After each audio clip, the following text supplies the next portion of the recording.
To me, it's not just a moment, but the idea itself has been very eye-opening, because I always felt very frustrated and didn't even understand it fully when half of the population is facing very serious discrimination, very serious problems, but then the progress towards the equality is very, very slow.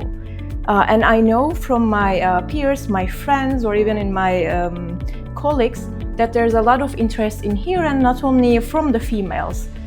So then I was having questions about why there's no more progress, or why the progress is very slow. So instead of looking at it from an individualistic perspective, from women should do this, they should be more ambitious, they should take this, they're lacking in that, and then shifting the focus to the institutions, and then how can we change the institutions, how can we change hundreds of years of maybe tradition, then I start to see how I can achieve the real progress. So in that way, changing my focus to the institutionalized problems has been really eye-opening. I'm from Turkey, so even the cultural influence of Turkey is in itself very, very mixed. You have a little bit of European, you have a little bit of Middle Eastern, you have some Asia, and then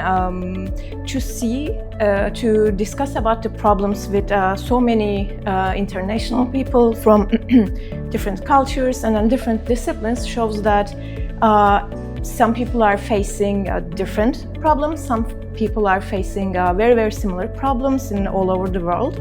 And then it's very good to see the intersections of these problems. And then in a way, you can see, I'm a legal counsel, and I can see just changing the law cannot achieve this progressive change. It has to be interdisciplinary. And then I can see, for example, combating some discrimination from a Western perspective will not be as effective in, for example, in the Middle Eastern context. So actually for us to become, to sit in a classroom here in Utrecht with this many different backgrounds and this many different cultures is really good, that we can see how that common goal and then how that common ideas can actually be even more effective.